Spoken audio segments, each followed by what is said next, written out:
దురదృష్టం, బాధాకరం. ఇప్పటికే 27 మంది చనిపోయినారని ఇన్ఫర్మేషన్ ఉంది. ఇంకా 15 మందికి పైన తీవ్రంగా గాయపడ్డారు, మృత్యుతో పోరాడుతున్నారు అనేటువంటిది ఇన్ఫర్మేషన్ ఉంది.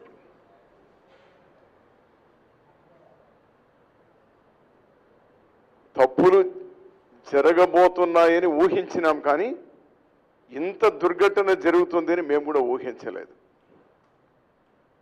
మాకు క్షేత్రస్థాయి నుంచి వచ్చినటువంటి సమాచారాన్ని ఆధారం చేసుకొని ప్రత్యేకంగా ఈస్ట్ గోదావరి, వెస్ట్ గోదావరి పెద్దలు సి రామచంద్రయ్య గారి నేతృత్వంలో ఒక కమిటీని వేసి మొత్తం 2 జిల్లాలు మొత్తం కలిగి తిరిగినారు. ఆ గోదావరి తీరాన వారు ఇచ్చినటువంటి నివేదిక మొత్తం తప్పుల తడక, ఏర్పాట్లు అరాకొరా జరుగుతూ ఉన్నాయి, పూర్తి అవినీతిమయమైపోయింది. ఈ 14వ తేదీ నాటికి ఏర్పాట్లు పూర్తి కావు అనేటువంటిది చెప్పినప్పుడు ప్రభుత్వాన్ని హెచ్చరించినాం. ముఖ్యమంత్రి గారు స్వయాన జపాన్కు పోయే ముందు తన ఆగ్రహాన్ని వ్యక్తం చేశారు, ఇక్కడ ఏర్పాట్లు బాగాలేదు అని. అది నిజాయితీగా అని ఉంటే వేరే విషయం, నిజాయితీగా అన్నమాట కాదు, కేవలం పబ్లిసిటీ కోసం అన్నారు. ఎందుకు ఈ మాట అంటున్నానంటే, ఆ జిల్లాకు సంబంధించినటువంటి యనుమల రామకృష్ణుడు గారు ఆ ఏర్పాట్లు చూసేదానిలో ఒక ప్రధానమైనటువంటి వ్యక్తి. మరొకరు నారాయణ గారు, వారి మంత్రి, అతనికి బాధ్యతలు అప్పజెప్పారు. వీరు కాకుండా పరకాల ప్రభాకర్ అనేటువంటి వారు వీటన్నిటికీ చైర్మన్, మంత్రుల కంటే సూపర్ మంత్రి అతను, లేకపోతే సూపర్ చీఫ్ మినిస్టర్ అతను, మాకు తెలియదు. ఫ్రమ్ ద డే 1 లోగో విడుదల చేసేటప్పటి నుంచి మొత్తం అంతా అతనే చేస్తా ఉన్నారు. వీళ్ళ ముగ్గురిని జపాన్కి తీసుకుపోయినారు ముఖ్యమంత్రి గారు. ఇక్కడ బాగాలేదని చెప్పి వీళ్ళ ముగ్గురిని కూడా జపాన్కి వాళ్ళ బృందంలో తీసుకుపోయినారు. ఇప్పుడు కంట తడి పెడతా ఉన్నా అంట. గ్లిజరీన్ వేసుకున్నారో ఇంకేం వేసుకున్నారో మాకు తెలియదు. అసలు అది ముఖ్యమంత్రికి అర్హుడా అని.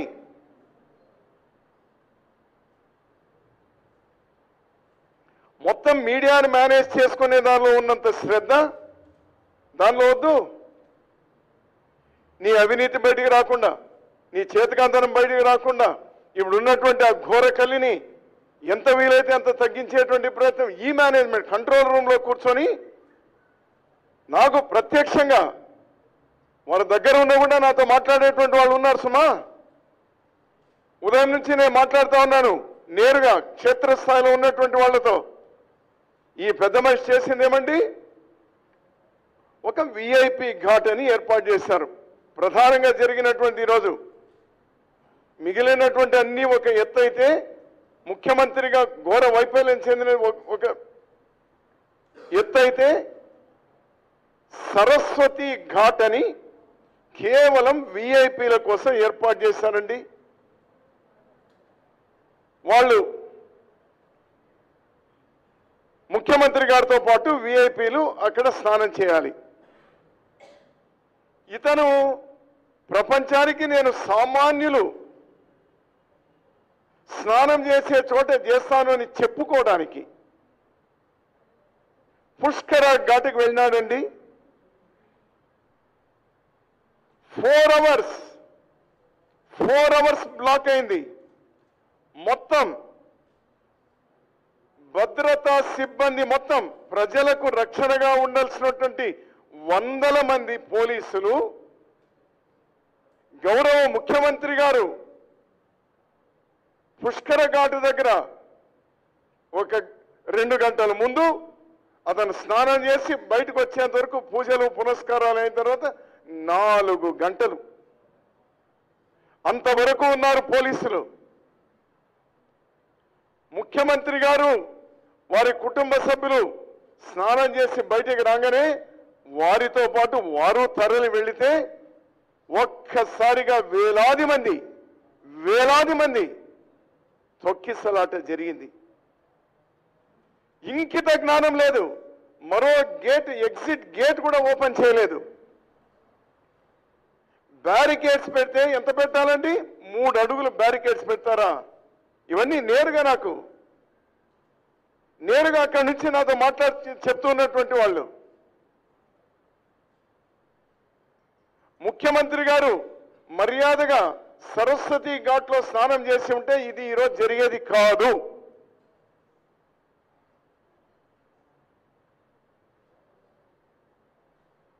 దీనికి వి హోల్డ్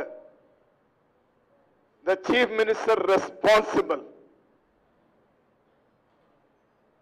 ఎంత హైప్ ఇచ్చినారండి? ప్రచారానికి ఇచ్చినటువంటి ఆ ప్రయత్నం ఏర్పాట్లలో 1% కూడా లేదే. అంటే ఈ ముఖ్యమంత్రి గారు, ఈ ప్రభుత్వం లేకుండా పోతే ఈ ఏమంటారు దీన్ని, మహా పుష్కరము జరిగేది కాదు, ఎవరు వచ్చేవారు కాదు. అంత గొప్పగా రండి తరలి రండి, లక్షలాది మంది రండి, తరించండి. ఎవరు తరించాలి? ఇప్పుడు చాలా బాధతో మాట్లాడాల్సినటువంటి పరిస్థితి వస్తూ ఉంది. చనిపోయినటువంటి కుటుంబాలకు 25 లక్షల రూపాయలు వెంటనే ఇవ్వాలి. పెద్దలు చిరంజీవి గారు చెప్పినట్టు అతను రాజీనామా చేస్తాడో లేదో మాకు తెలియదు, కానీ కనీసం క్షమాపణ అడిగాయా పెద్ద మనిషి? కనీసం మానవత్వం కలిగి నువ్వు కంట తడిపి పెట్టినావో లేదో టీవీలో స్క్రోలింగ్ చూస్తే చాలా కంటిన్యూస్గా ఆ రోదనలో వచ్చేటువంటి కన్నీళ్ళ కంటే నీ కన్నీళ్లు వచ్చినాయని కనీసం క్షమాపణ అడుగు, వెంటనే జాతి క్షమాపణ అడుగు, నీ వైఫల్యాన్ని ఒప్పుకో, నువ్వు అక్కడి నుంచి తప్పుకో వెంటనే. ముఖ్యమంత్రిగా నువ్వు, మాకు తెలుసు నువ్వు ఏ పరిస్థితిలో కూడా నువ్వు వదులుకోవని తెలుసు, కానీ నువ్వు వెంటనే రాజమండ్రి నుంచి వెంటనే ఖాళీ చేయి. నువ్వు ఎవరి పని వాళ్ళు చేసుకుంటారు.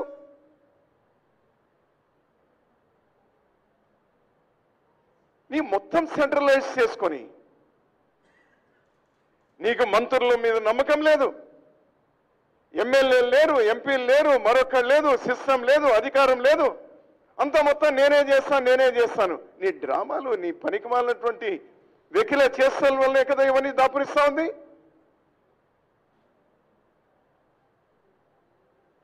ప్లీజ్ వెకేట్ చంద్రబాబు నాయుడు గారు. రాజమండ్రి నుంచి వెంటనే మీరు వెకేట్ చేయండి.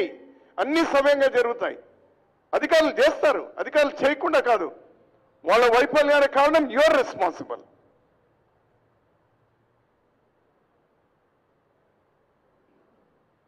గాయపడినటువంటి వాళ్ళు, మృత్యుతో పోరాడుతున్నటువంటి వాళ్ళు, వారికి వెంటనే చర్యలు. మంత్రులు ఎవరో ఒకరిద్దరు మాట్లాడింది వింటి మేము పెట్టినాము, ఇంకా ఇప్పుడు అవసరమైతే వైద్య బృందాన్ని పెంచుతాము. వీళ్ళేం మానవత్వం ఉందా లేదా? వీళ్ళకు మానవత్వం ఉండి మాట్లాడుతున్నారేమయ్యా మీరు? అవసరం ఉంటేనంటే ఇంకా పెంచుతారట అంబులెన్స్లు, అవసరం ఉంటేనంటే బృందాలను పెంచుతారట, అవసరం ఉంటేనంటే వైద్య సాయం పెంచుతారట. అంటే ఇవన్నీ ఏర్పాటు చేసుకోలేదా మీరు? ట్రాఫిక్ కంట్రోలే లేదు, నో కంట్రోల్.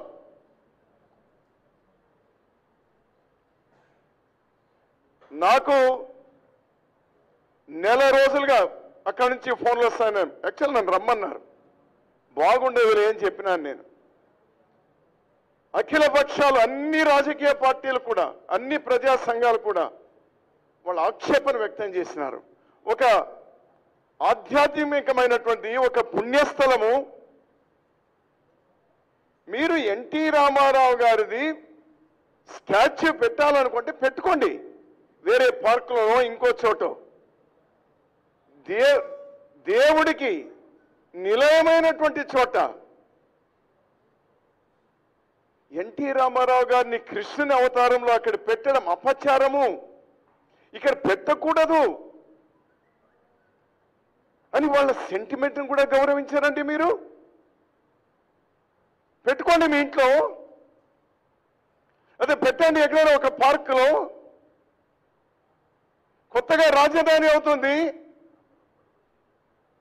ఒక 100 ఎకరాల్లో అక్కడ ఒక పార్క్ చేసి పెట్టండి. ఈ రాష్ట్రానికి ముఖ్యమంత్రిగా చేసినారు, అతన్ని వెన్నుపోటు పడిచి పైనకి పంపించి ముఖ్యమంత్రి పదవి లాక్కొని అతను అర్ధాంతర హత్యకు చావుకు కారణమై ఆ పాపం కడుక్కోవడానికి ఈరోజు మళ్ళీ 27 మందిని బలిస్తారా మీరు? అక్కడనే జరిగింది, ఆ స్టాచ్యూ పక్కనే జరిగిందండి. ఎన్టీ రామారావు గొప్ప వ్యక్తి, కానీ దేవుడా అతను కృష్ణుని దీనిలో చేస్తారా? సెంటిమెంట్ వద్దా?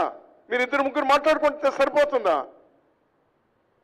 నేను ఎందుకంటే బాగుండదు ఇది రాజకీయంగా, ఇది మాట్లాడినా కూడా దాన్ని ఆక్షేపిస్తారని నిజంగా మేము కంట్రోల్ చేసుకున్నాం. అయినా ఈరోజు వాళ్ళు కన్నీంటి పర్వంతమై చెప్తా ఉన్నారు, సార్ ఈ అపచారం కారణం ఇది. తప్పు కదూ? ఏం చేస్తోంది ఈ ప్రభుత్వం? వీటన్నిటి కూడా గమనంలో ఉంచుకోవాల్సినటువంటి అవసరం ఉంది. మీరు ఆ స్టాచ్యూని దైవ సన్నిధిలో కాదు, అక్కడ ఒక పుణ్యస్థలం అక్కడ కాదు, పెట్టుకోండి, ఇంకో చోట పెట్టుకోండి. ఇప్పటికైనా తరలించండి, తీసి పక్కన పడేయండి, క్రేన్లో పక్కన పడేయండి అని చెప్పం, తీసి ఇంకో చోట పక్కన పెట్టండి. ఇవి ఈరోజు చనిపోయినటువంటి వాళ్ళు, ఇవన్నీ కూడా ప్రభుత్వ మర్డర్స్, గవర్నమెంట్ మర్డర్స్. ఇంకా స్పెసిఫిక్ గా చెప్పాలంటే ముఖ్యమంత్రి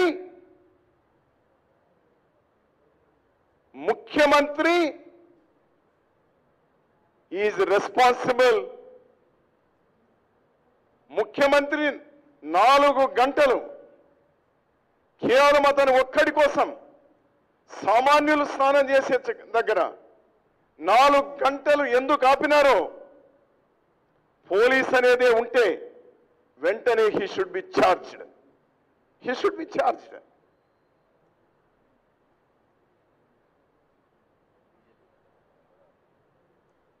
మీతో కలిసి ఉన్నవాళ్ళు బీజేపీ వాళ్ళు, అసలు దేవాదాయ శాఖ మంత్రికి ఏమాత్రం అక్కడ సంబంధం లేకుండా వ్యవహారాలు జరిగిపోయినాయి. దానికి స్థానిక ఎమ్మెల్యే అన్నారు, అతను బుచ్చయ్య చౌదరి గారు. బుచ్చయ్య చౌదరినా అతని పేరు? బుచ్చయ్య చౌదరి గారు. ఆ మంత్రి ఏ మంత్రికే లేదు అధికారాలు, ఇక్కడ మాకు లేదు, అంతా ముఖ్యమంత్రే చూస్తాడు. చెప్పు ఇప్పుడు, బుచ్చయ్య చౌదరి వచ్చి చెప్పు ఇప్పుడు టీవీ ముందు, చెప్పాయా వచ్చి ఇప్పుడు? టౌన్లో సిటీలో ఉన్నాడు బీజేపీ ఎమ్మెల్యే, అతనికి లేదు, ఎవరికి లేదు, మొత్తం ముఖ్యమంత్రి. ఇప్పుడు ఎవడు కారణం?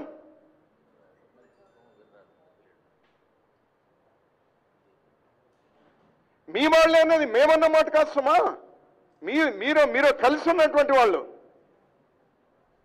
వీటన్నిటి కూడా మేము పూర్తిగా మా బాధను, చనిపోయినటువంటి కుటుంబాలకు మా సానుభూతిని తెలియజేస్తూ, ఇప్పటికే ఉదయం తెలిసిన వెంటనే మా జిల్లా కాంగ్రెస్ ప్రెసిడెంట్ దుర్గేష్ గారు, సిటీ కాంగ్రెస్ ప్రెసిడెంట్ శ్రీనివాస్ గారు, మిగిలినటువంటి క్యాడర్ అంతా కూడా వందలాది మంది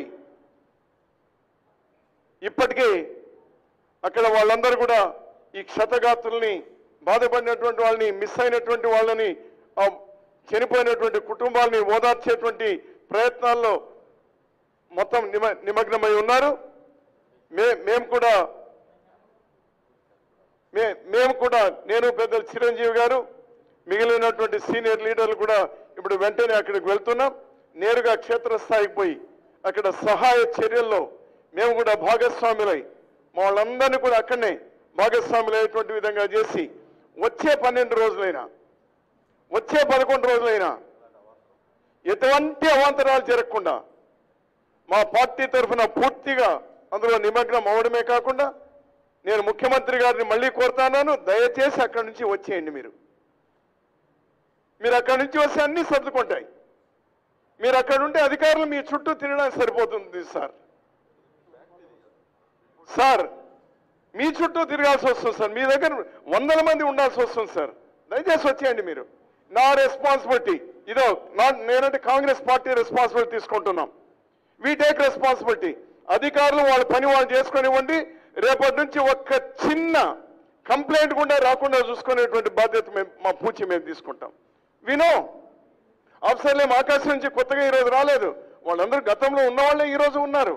వాళ్ళతో పని చేయనిస్తే కదా బాబు, పని చేయనిస్తే కదా.